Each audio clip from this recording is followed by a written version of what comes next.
The views expressed on Science for the People are not necessarily the views of this station, its affiliates, sponsors, or advertisers. This week on Science for the People, we'll learn about four ambitious young men whose Sunday morning breakfast meetings sparked a revolution in science. Hello and welcome to Science for the People. I'm Desiree Schell.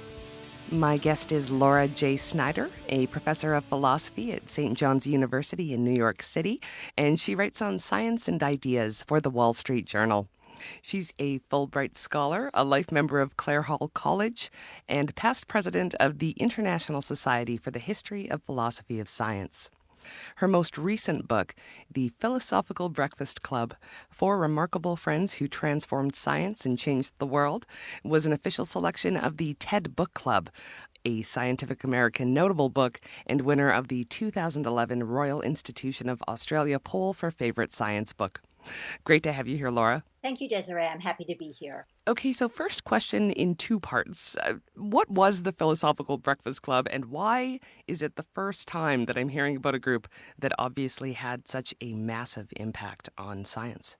Well, the Philosophical Breakfast Club was a group of four men who met as undergraduates at Cambridge University in 1812, and they felt they all shared a love of science and agreed that science needed reforming. So they started meeting over breakfast in the rooms of one of them and talked about how they would bring about a new scientific revolution. And they did, which is amazing.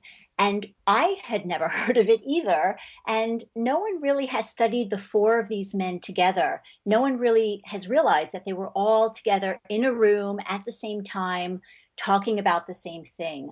And so when I found out about this, I dove right in, and I really wanted to understand how the fact that they were friends helped them to bring about this scientific revolution. And who were the members of this club? The members were John Herschel, the son of the astronomer William Herschel, and the nephew of William's sister Carolyn Herschel, herself an astronomer. John Herschel would go on to make very important discoveries in astronomy, as well as being the co-inventor of photography and many other things.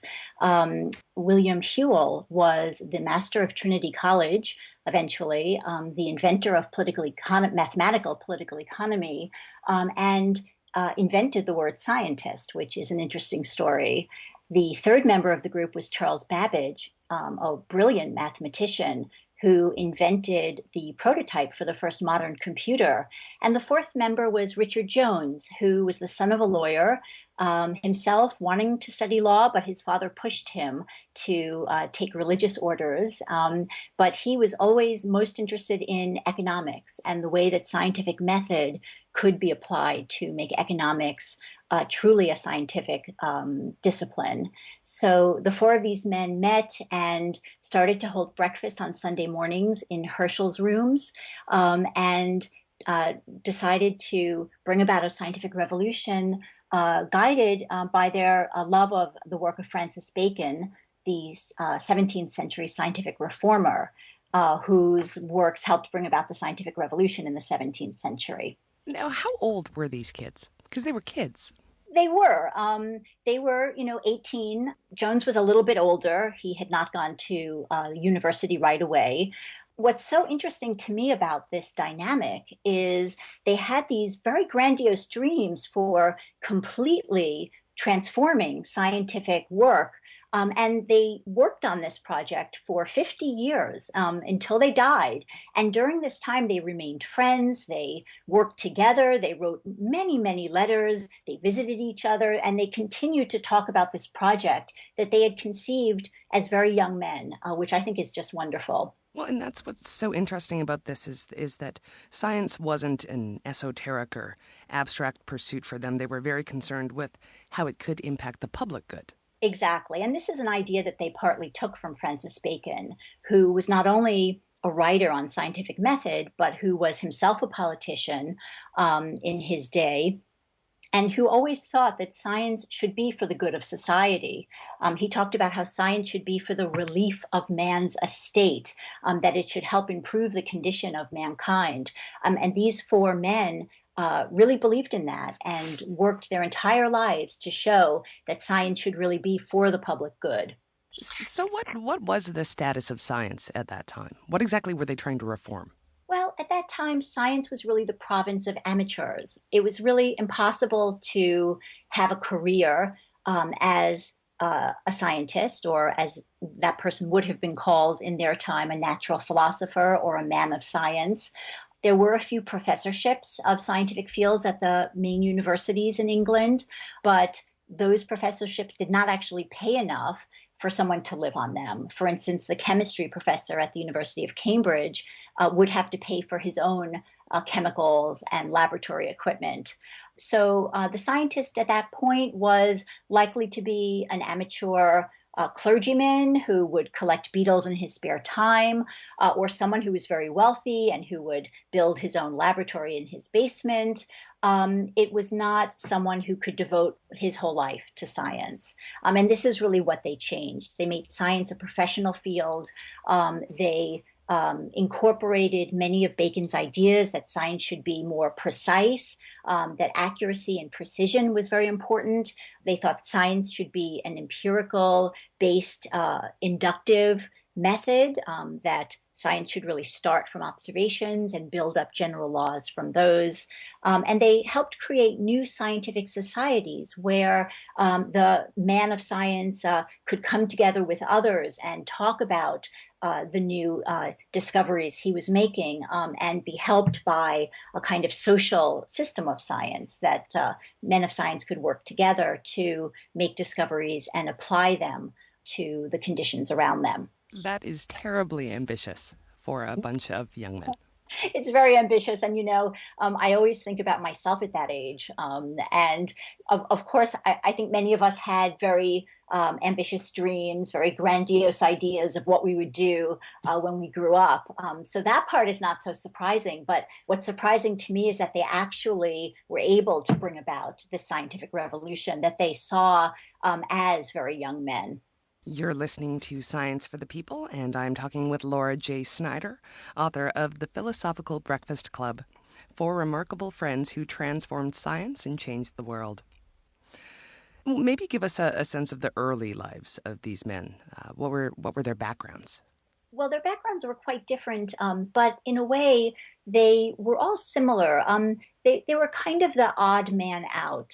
Herschel was the son of William Herschel, the astronomer, who was very well known in science and became wealthy. So John Herschel grew up with some privilege, but his parents had originally put him in Eton, the school that would lead him on, they assumed, to Cambridge or Oxford.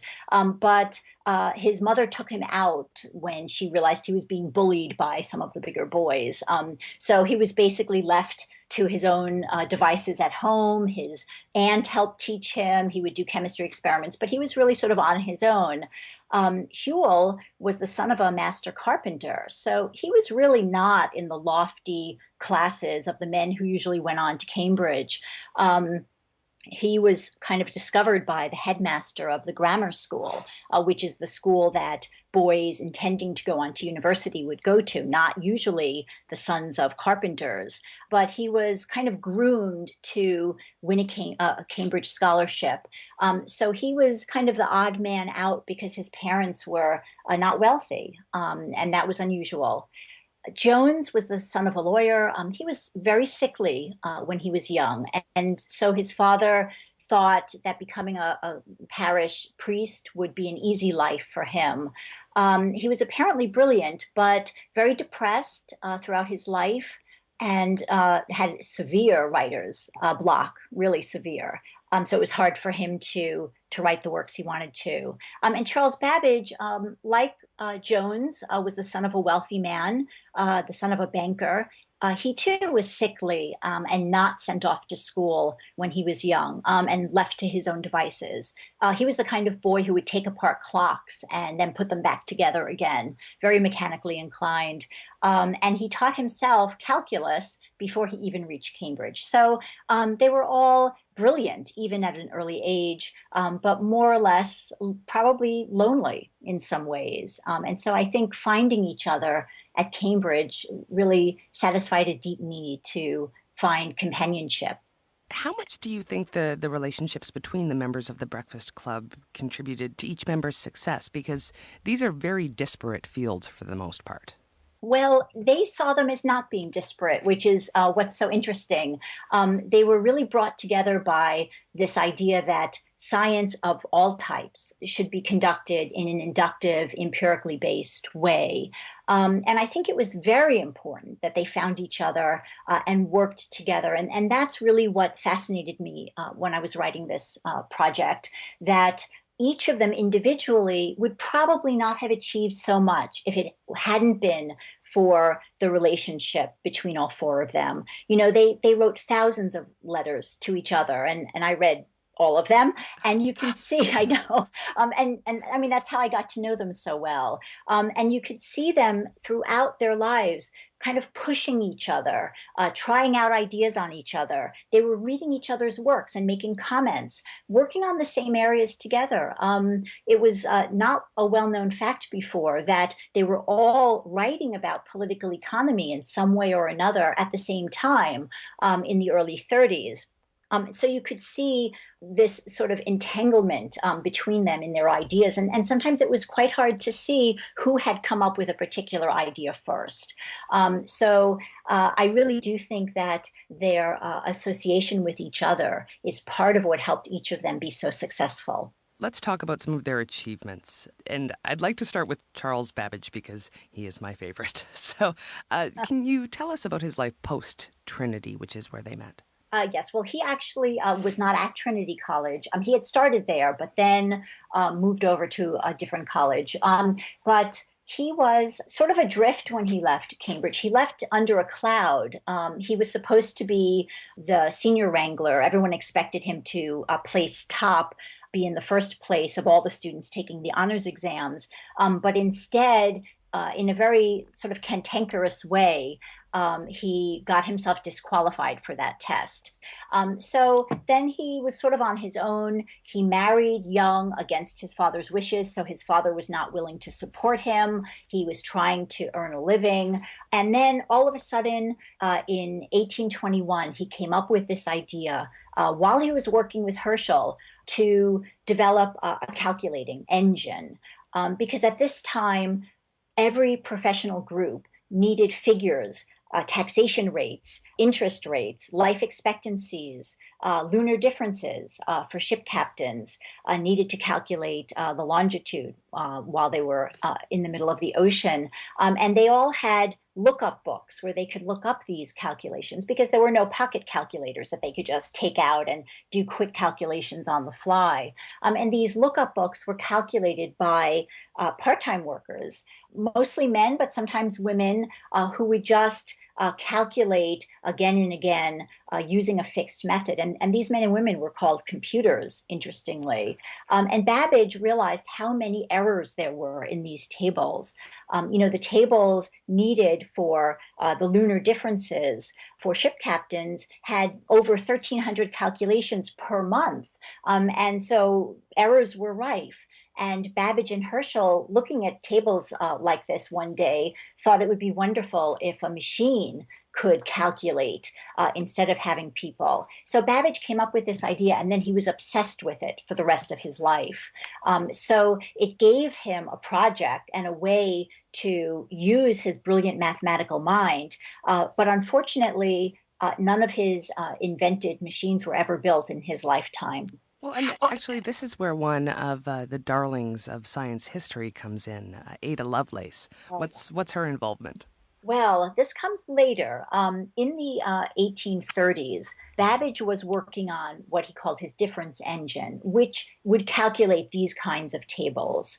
And this was a very complex machine. It would need 25,000 parts, which in those days had to each be made by hand. Which was an incredibly expensive undertaking. So Babbage, along with his friends, were trying to get the government to give him money to have this built. This became a long, drawn out process, at the end of which the government had given Babbage the equivalent of $2.5 million in today's money. So Babbage was working on this engine. He kept tinkering with his plans. But while he was trying to get money from the government, he built a small demonstration model of the difference engine. Ada Lovelace, as a 17-year-old, saw this engine and was entranced by it. Ada was the daughter of the poet Byron, who had a very stormy relationship with Ada's mother, Annabella Milbank.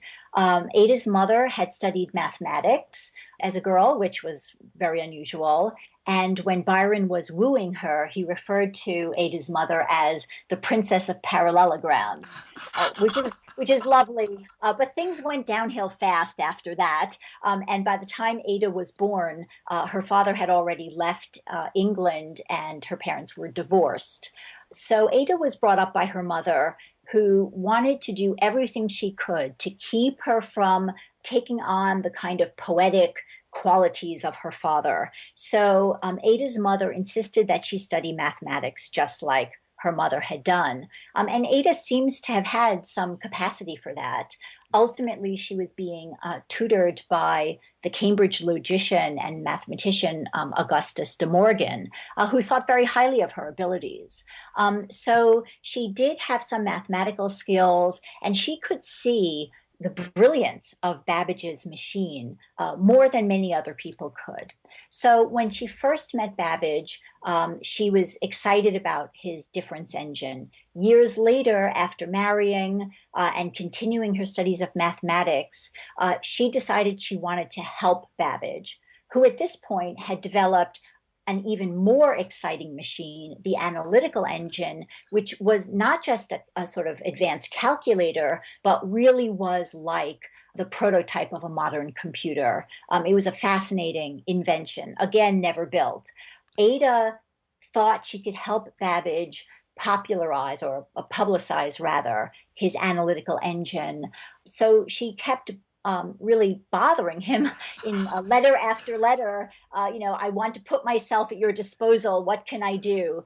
And then her role in helping Babbage publicize his analytical engine is a little bit under debate. Some writers on this relationship between them see Ada as the first computer programmer. She had suggested that Babbage create a program for his analytical engine that could calculate the Bernoulli numbers. That's a sequence of numbers where each is determined by all those that have come before. So to get the thousandth number in that sequence, you need to calculate using all 999 before. That was something that his analytical engine could potentially do. So it was which the difference engine could not. So it was a very good idea to have him write a program like that could be published and people would see what the analytical engine could do. Ada did not write that program, so she was not the first computer programmer. Right. But other people see her as really being nothing more than Babbage's secretary who took dictation from him when they were working on this program. And those people see Ada as basically mad as a hatter. Which she kind of was, actually. In the letters between Ada Lovelace and Babbage, you could see that she really thought of herself as this brilliant person who could transform the acceptance of Babbage's machine all by herself, which was going a little far. But I think the right story to tell about Ada is somewhere in between those extremes. She was not the first computer programmer, but she did understand better than anyone else, perhaps even better than Babbage, that his analytical engine could be a general symbol manipulator, not just a number manipulator, that it could do things potentially like write music, that it could manipulate musical notes and not just calculate numbers. So I think she's fascinating. And although her story's been told before, I think it could be told better. All right, on to Richard Jones. What would we know him for now? Very few people know him now. Which is very distressing because he sounds lovely. Is lovely. He is the one who you would really want to have dinner with. Although I would love to have dinner with all four of the, or breakfast with all four of the members. But Jones was a bon vivant. He loved good wine. He loved good food. He was, quite corpulent and had many medical problems because of this. But he was charming. You could tell from his letters to William Whewell, who he was the closest one to, that he was lovely, brilliant. What we might know about him, if anything, is that he was the major opponent to David Ricardo. David Ricardo's book on political economy really transformed the study of economics, as we would call it today. Ricardo believed that economics should be a strict science like mathematics, as he put it. The members of the Philosophical Breakfast Club were quite distressed when Ricardo's book came out and sort of was transforming the field of economics before their eyes, because they believed that economics was a science. But it wasn't a science like mathematics. It was a science like geology that required evidence gathering and required inductive generalization to laws from the evidence, not just sort of armchair philosophizing about what would be the best economic way to run a nation. Jones felt, as did Whewell, Herschel, and Babbage, that the economist, like the geologist, must go out into the field, as it were, to study history, the past and present conditions of different societies all around the globe in order to understand the production and distribution of wealth. Ricardo felt that the proper way to determine the way wealth should be produced and distributed was by sort of reasoning from certain assumed generalities about man's nature, that man is a profit maximizer by nature. But Jones and the others felt that the only way to really understand the distribution of wealth and the production of wealth would be to go out and look and see, not just to sit in your study and think about these things. Jones eventually published a book that was a step-by-step refutation, in a way, of Ricardo, because he showed that many of Ricardo's ideas were quite wrong, and the book was well received. But Jones had such a problem with writing that it took him a decade or more to write this book. And what's really lovely about his relationship with Whewell is that over this time, Whewell is sort of the midwife of this book, because he keeps encouraging Jones and sometimes berating him, telling him how important it is to publish his book. As Whewell puts it, Jones must go out and slay the Ricardo dragon. Whewell and Jones, and also Babbage and Herschel, were afraid that this view that economics was a mathematical or deductive science was going to infiltrate into other scientific areas.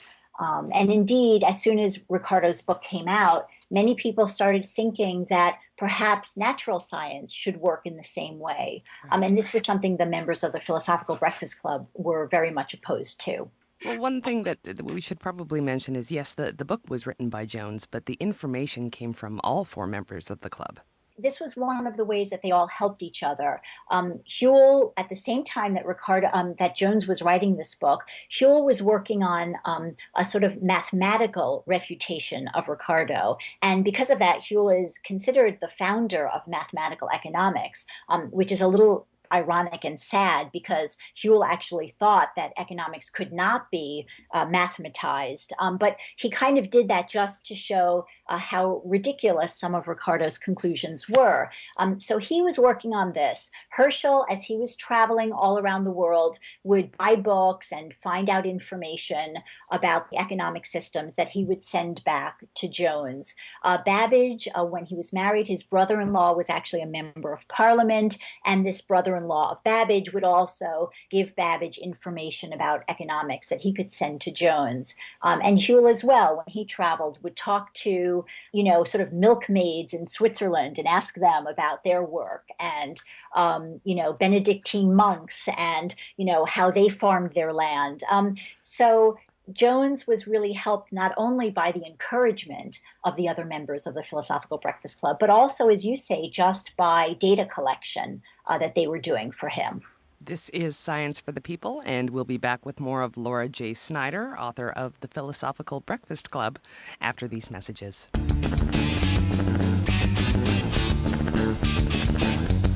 Science for the People is a weekly radio show exploring everyday life from a scientific perspective. To find out where Science for the People airs near you, or to listen to past episodes, check out our website at scienceforthepeople.ca. You'll also find links to connect with us on Facebook, Twitter, and Google+, or to subscribe to the podcast in iTunes. And now, back to the show. Welcome back to Science for the People. I'm Desiree Schell, and I'm joined by Laura J. Snyder, a professor of philosophy at St. John's University in New York City. She's the author of The Philosophical Breakfast Club, 4 remarkable friends who transformed science and changed the world. Let's move on to another member of the club, William Whewell. Tell us a bit about him. Well, Whewell is such a wonderful story, and in many ways is the story of a Victorian success, because he was, as I said, the son of a carpenter. He was expected to take over his father's business one day, but he had this amazing intellect that was recognized even when he was a child, and so he was helped along by others to become someone who could go up to Cambridge. And he did, and he was there with great success. But nobody really ever forgot his humble beginnings. And even in his obituaries, after he was one of the most powerful people in science by the time of his death, people would still remember how he came to Cambridge with handmade clothes and, clunky shoes, which I find a little sad. But he was really a wonderful intellect who not only was he was the driving force, I would say, in the Philosophical Breakfast Club's push for Baconian science in all areas. He could really see how much could be done if an evidence-based inductive method was applied in all areas. And he himself worked in almost all areas, mathematics, mineralogy, of course, political economy. He did a worldwide study of the tides. He wrote poetry. I mean, he was amazing in many ways. What's perhaps the story that best sort of encapsulates how broad his interests were and how important he was in bringing about this scientific revolution in the 19th century is the way that he invented the word scientist. This is how I open the book because I think it really shows how the members of the Philosophical Breakfast Club, led by Whewell, really did affect this great change in science. In this period of time, the person who would do science was called a natural philosopher, because since the time of Aristotle, philosophy and the study of nature were considered really part and parcel of the same thing. But at the 1833 meeting of the British Association for the Advancement of Science, a group that Herschel and Babbage and Whewell helped form several years earlier, Whewell was speaking about the role of Francis Bacon and how important he was to renovate scientific work. And when he finished speaking, the poet S.T. Coleridge, who was in attendance, which in itself is sort of amazing, stood up and said, the members of this organization should stop calling themselves natural philosophers. And I've always thought that his motivation for this was that now the members of the association were the people who were not sitting in their study doing armchair philosophy, not really thinking about metaphysical questions, but were, mucking about in the fossil pits and, doing messy experiments with electrical batteries. And so he wanted there to be a new word to distinguish those people from the real metaphysicians like himself. So he was insulting the crowd, and they were not happy. And then Whewell stood up and, in this very polite way said he agreed with the esteemed gentleman that there was no appropriate term for the members of the association. And if natural philosophers was considered to be too wide and lofty a term, then by analogy with artist, he would form scientist. And that's the first use of that word in English in 1833, which I think is amazing. And it was a term that did not take off right away. Other people who were doing science at the time felt that perhaps it was somehow less lofty if they became scientists because they like to think of themselves as natural philosophers. And there was a kind of negative association with being a professional group as opposed to being, the amateur studier of the natural world. But eventually, of course, science did become a profession, in part because of the members of the Philosophical Breakfast Club. And by the end of the century, the word scientist was the word used for the members of the profession. And so we could trace that all really to Whewell and the other members of the Philosophical Breakfast Club. And in fact, they were all present at that 1833 meeting of the British Association. It was kind of a reunion for them. Although they had been visiting each other over the years since they graduated, they had not all been at Cambridge again at the same time. And I like to think that, although this is purely speculative, I like to think that the four of them met before the meeting started and they were drinking at the pub or in one of their rooms, and that they kind of were kicking around ideas for what to call the professional man of science. So I do like to imagine the four of them coming up with this word together. Now, he also had quite an impact on Darwin, did he not? All members of the Philosophical Breakfast Club did have an impact on Darwin, in fact. When Darwin was a student at Cambridge, he was attending botany lectures of Henslow with Whewell. And Whewell probably was the one who suggested that Darwin read Herschel's book on scientific method, the Preliminary Discourse on the Study of Natural Philosophy, which appeared the very month that Darwin was taking his honors exams to graduate with honors from Cambridge. And Darwin would later say that reading Herschel's book was the thing in his life that made the deepest impression on him and that made him want to become a natural philosopher.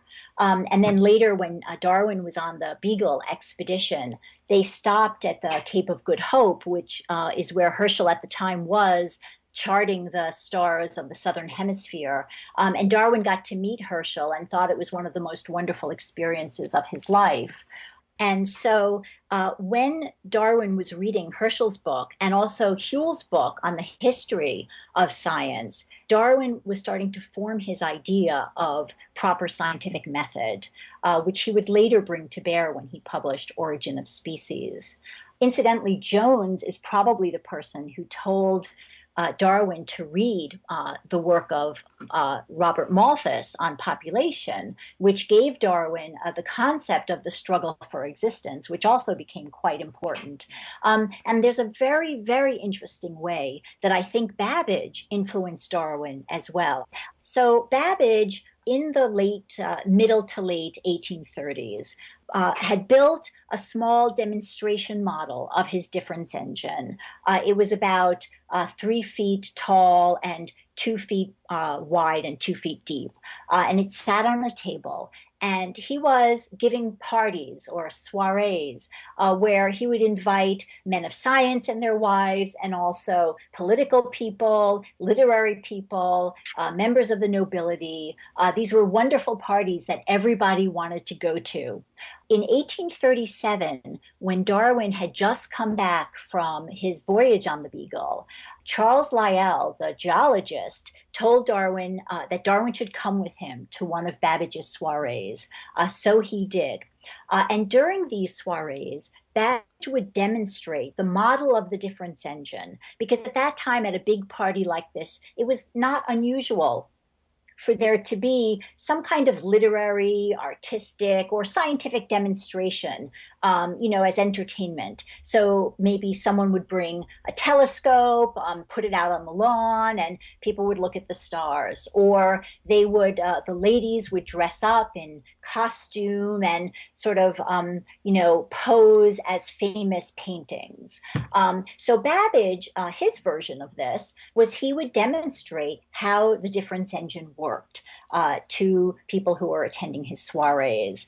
And he had devised this fascinating mechanism so that the machine could sort of be programmed. That is, it was a feedback mechanism where he could pre-program in that after a certain time of making calculations, the machine would change the rule by which it was calculating. So if, for instance, just to take the simplest example, he would have the machine calculate by adding one. So he would be cranking the handle that would turn all the gears in his machine. And every time he turned it, the machine would count by one, 1, 2, 3, 4, 5. But then say, when it reached 99, he would have the machine preset so that it would start counting by twos. And so he would demonstrate this and explicitly point out to people that this change in the law would seem kind of miraculous because he was just cranking the engine. He was not fiddling around with it to change the law by which it was calculating. And he explicitly compared this to the origin of new species. At the time, almost everybody believed that species were fixed, that God created every species of animal on Earth, and there could be the extinction of a species, but there could not be new species arising unless God himself was coming back in and forming that new species, which they called special creation. And that's what I think we should probably point out is that although their work had so much impact on Darwin, Herschel and Whewell didn't exactly accept evolutionary theory. Well, no, Babbage was a bit of an outlier here. And so I think that watching this demonstration had an influence on Darwin because he was just back from the Beagle voyage and he was starting to think about how new species seemed to be coming into existence. He was a believer in God at this point, and I feel that Babbage's demonstration gave Darwin a way to incorporate his belief in God with the idea that new species was being formed. That is, that God had sort of preset the creation with these built-in changes to originate new species later on without a new intervention from God. So Darwin then came up with his idea of evolution by natural selection. He did not publish this for 20 years. And he was working just to gather as much evidence as he could. And I feel that he was guided very much by Whewell and Herschel's view of what kind of evidence would make a theory very strong, which they called consilience, that a theory would causally unite many different fields of evidence, many different kinds of evidence, just like Newton's inverse square law of universal gravitation causally united the way that planets moved around the sun, that satellites moved around planets, like the moons of Jupiter, and the way that falling bodies fell.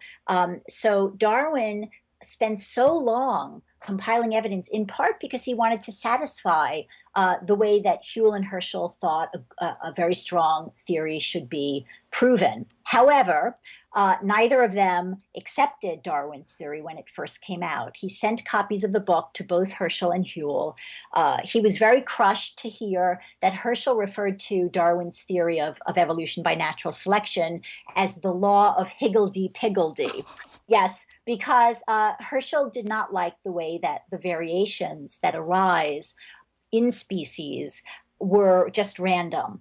He felt that species might change and perhaps new species were originated, but that it would need some kind of intelligent guidance for them to change into new species. Whewell, interestingly, Although he did not accept the theory of evolution, and he was, remember, a clergyman, just like Jones was, Whewell was much more open to Darwin's theory than he was to earlier books that had proposed the possibility of an evolutionary theory. And Darwin was delighted by Whewell's response, which basically was, I don't buy this, but I see that your theory must be taken seriously. That by itself was wonderful news to Darwin. But nevertheless, he was crushed by Herschel's response. And Herschel, I don't want it to seem like that's the only thing he did, because then there was astronomy and his work at the Mint and the Royal Commission, and this was a very busy and not terribly healthy fellow. No, in later days especially, he became quite ill. His work at the Mint was quite difficult for him.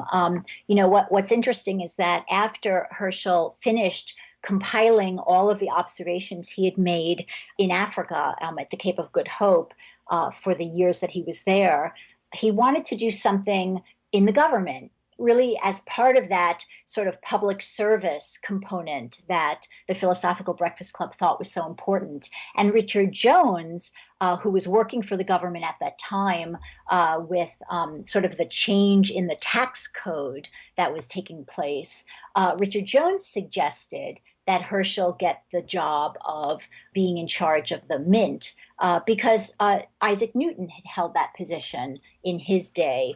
And Jones helped Herschel get that job because Jones at that point had many contacts in the government. But that turned out to be really horrible for Herschel. Right, he was not an organizer. He was not an administrator. And it took a huge toll on his health. There is so much more to talk about with all these men, but what's your impression that the four had their hands in an absolutely remarkable number of scientific areas? So taken all together, what would you say the impact was on the scientific establishment? I think the impact was that they transformed science in a drastic way so that science today looks the way it does in great part because of the work of these men.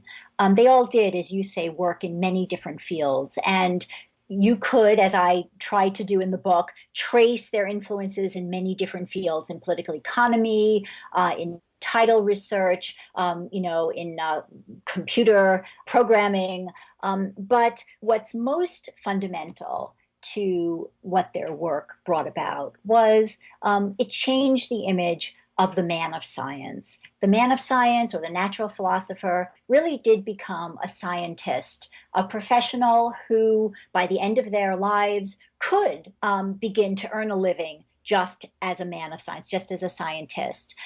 They really brought to the fore the idea that science should be for the public good, that it wasn't just useful to compile natural laws and scientific knowledge for the good of a king or for one's own personal gain, but that you should try, as Bacon had said, to use science to make man's life better.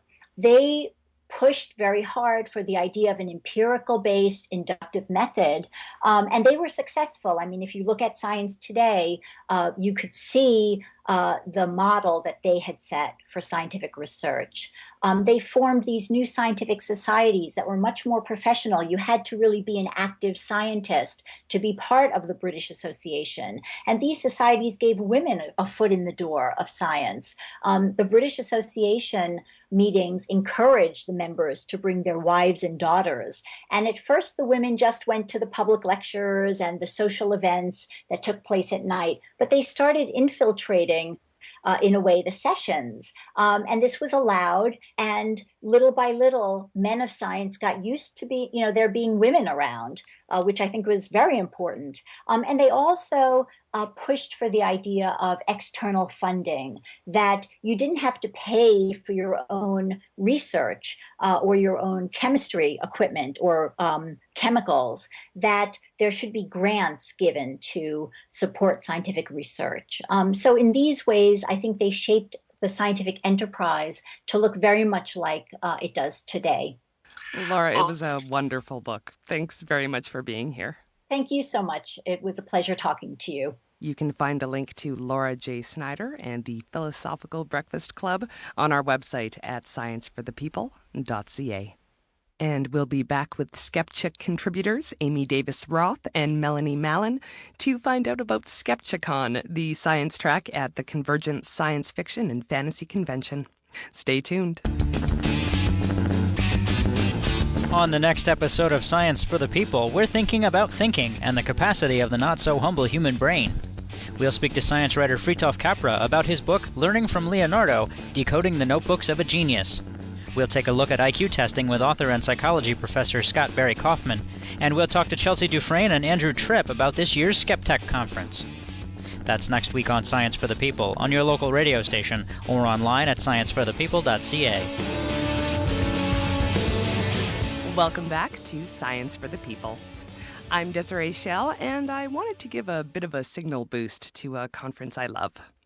I have two wonderful people here with me, Melanie Mallon and Amy Davis Roth, also known as Surly Amy. Thanks to both of you for coming. Happy to be here. So we're here to talk about Skepchicon, which is what? Skepchicon is what we call the science track at an event called CONvergence. And it is a track that is primarily run by women, and it has been organized by a blog called Skepchick. And I will let Melanie jump in and give some of the details about what it actually encompasses. CONvergence is a sci-fi fantasy con in Minneapolis, Minnesota area. And so what we do with Skepchicon, we bring science because there's a lot of overlap, if you think about it, with an audience of people already interested in science, but just from a different direction. They're interested in science fiction and fantasy. So there's a lot of room for education and outreach about science, and getting everybody interested in it, because it's not just for scientists, obviously.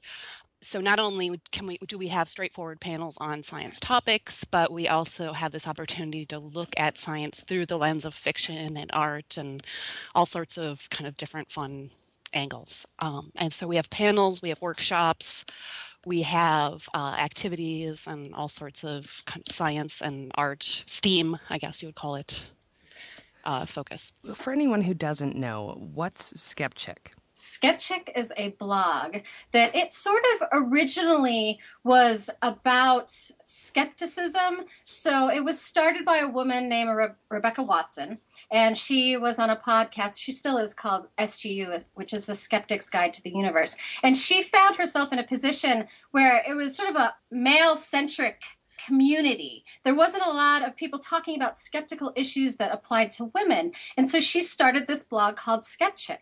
And as she sort of built energy, she brought on more writers. And her focus has sort of grown over the years. And I've been a contributor to the site for, I believe, like 6 years now. She has added a lot more scientists. And so I guess the scope of the site has sort of spread out from just the basics of Skepticism 101, which we've covered over the years and are, quite comfortable with, but more interesting topics like science and social justice and feminism. And so Skepchick is sort of this great destination point on the internet where if you want to learn about anything from astronomy to biology to Bigfoot, you can actually go there and get information that's going to be science-based and from a woman's perspective. So back to the con. Now, if you were walking around CONvergence, what would you see? CONvergence is amazing. It's like, I think a lot of your listeners, or at least your listeners that are in the United States, might be familiar with Dragon Con or Comic Con, but it's more like Dragon Con. CONvergence is more like Dragon Con. It's more sci-fi, it's more friendly, and it's quite a bit smaller, but it's growing every year. I believe they get about 5,000-6,000 people each year. You'll have people dressed in cosplay. There's art tracks, there's theater, there's science, there's sci-fi, and it's just a really great, friendly, fun conference that we've been really thankful to be a part of over the years, and we've grown over the years. And what's really fantastic, and why Melanie is here talking with us, is that she is now actually part of programming for the event itself, and we're really super thrilled about that, because now we've been able to expand the science track, which is sort of like a main focus for us at Skepchick, to get science out to the general public. And so what we do is we bring in scientists from all over the world, from all over fields, and we put panels together that we think people that are interested in maybe sci-fi or more lay people might be interested in. Like, for example, we have panels like Ask a Scientist. So we put a whole panel together with someone from astronomy, someone from biology, someone from forensic science, someone from physics. We put everybody up on a panel, and someone like me, and by the way, I'm an artist. I don't know if we even sort of got to that. I am just a little multimedia artist that does photography and ceramics, and I paint. So someone like me who has not been educated in science gets an opportunity to interact with these, like, big time, super smart science people. And I can ask anything, like, why is there gravity? Or Yep. is a meteor going to crash through the ceiling? And am I even using that word correctly? There's, an opportunity to interact with scientists. And it's extremely inspirational for someone like me to have that opportunity. And we hope to share that same thing with other people, and adults and kids and teens, and everyone, is welcome. There's different panels and different activities that are geared to all sorts of people. And we have parties. Well, Mel, what kind of panels might we see this year? The one I'm most excited about is Things I Licked for Science. We were discussing with the various scientists who will be our guests at CONvergence different panel ideas, and it just kind of came up that oddly a number of different science fields, they lick things for various purposes. So like on purpose? On purpose, to actually make determinations and to gather evidence and data. So that's definitely one that I'm very, very interested in, because this is a sci-fi fantasy con. We have a lot of kind of different angles we can go through, different media. So we have physics of the Whedonverse.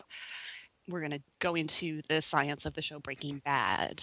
We will be doing several panels that are just kind of covering the usual, monsters and fairies and dragons. But what I think is really interesting, for example, we'll have a real monsters panel that actually covers bizarre creatures that actually exist. So, we can kind of take the interests of the people who are already going to the con and cross it right into, hey, look, there's some stuff in reality that's pretty much just as cool as the fiction you're reading.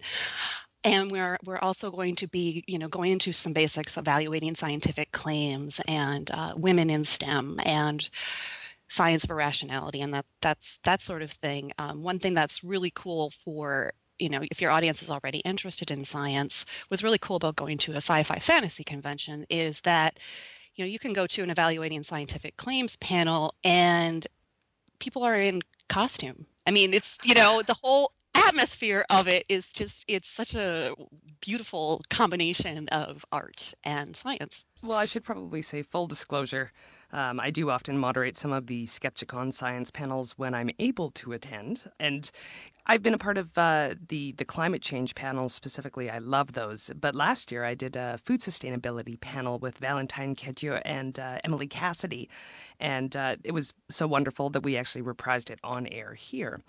So, of course, I do hope to attend this year, schedule willing. We're really excited to have you there. You're definitely one of our favorite guests every year, Desiree, so I hope you can make it. I hope I can make it too. So now one thing that's interesting is I know that there are occasionally scientists and non-scientists at the same time on the science panels, which I think is a really interesting idea. So why the mix? Well, I think that it sort of encompasses what our main goal is, and that is sort of to break down the barriers that stand between the academics and the lay people. And I'm sort of a perfect example of that. I'm just an average artist. I didn't get a lot of higher education, but I'm really interested in science. And so to be able to be maybe on a panel where we're discussing art and science, and that's sort of one of the panels that we do a lot. We'll have actual scientists, and then we'll have someone like me up there who's an artist. It breaks down these barriers of, getting the information out. So the scientists are, able to speak to their audience where they're often speaking to other scientists. There's an opportunity to talk to someone like me and help me to understand, the complications of the latest research. And I think it's sort of what this podcast or this radio show is about. It's getting science to the people. It's giving me an opportunity to actually learn from the actual working scientists. So it's really fantastic to get the two people together. So what else might one do at the con?